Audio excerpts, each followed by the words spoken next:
Evet, şu anda biliyorsunuz 2023 yılından sonundan itibaren KPSS sınavından bu tarafa özellikle atama bekleyen öğretmenler sükûtu hayale uğradı. Ve gerçekten şu ana kadar bu atamalarla ilgili bir takvim belirlenmiş olması gerekiyordu. Öğrenciler bir yıldan fazladır, hatta geçmişinde onlarca yıldır hazırlanan öğretmenlerimiz var.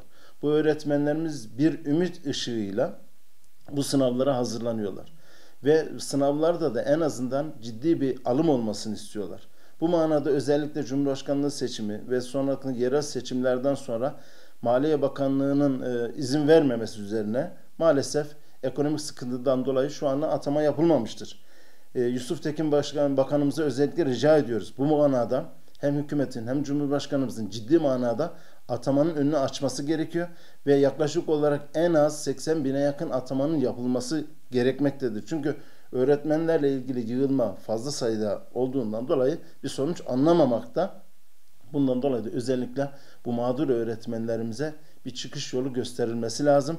Şu anda bildiğimiz kadarıyla 100 bine yakın ücretli öğretmen çalışıyor. Bu ücretli öğretmenlerin sorunlarını daha önce de ilettik. Yaklaşık 14 ile 16 gün sigortalı çalışıyor. Diğer günler sigortasız. Aldıkları maaşlar asgari ücrete bile yakın değil. Ancak belirli birimlerde asgari ücreti yakalayabiliyor. Bunun dışındaki öğretmenlerimizin çoğu maalesef 10-12 bin lira arasında çalışmak zorunda ücretli olarak. Bu sorunun da çözülmesi lazım. Derhal atama takvimi yayınlanmalı ve ciddi bir alım yapılmalıdır. Biz şunu söylüyoruz, yani Milli Eğitim Bakanı köklü bir kurum. Yani öğrencilerin kayıt sisteminden öğretmen atamalarına, idareci atamalarına kadar artık değişmez bir takvime oturtulması lazım. Yani zamana göre, zemine göre ya da konjüktüre göre hareket edildiğinde maalesef büyük sıkıntılar meydana geliyor. Yani bir öğretmen, atama bekleyen öğretmen, hangi takvimde atama yapılacak, hangi takvimde sınav yapılacak, hangi takvimde okula başlayacak, bunun artık aşılması lazım. Çünkü her şeyin elimizde olduğu bir teknolojinin elimizde olduğu bir hayatta yaşıyoruz. Bu zor da bir şey değil.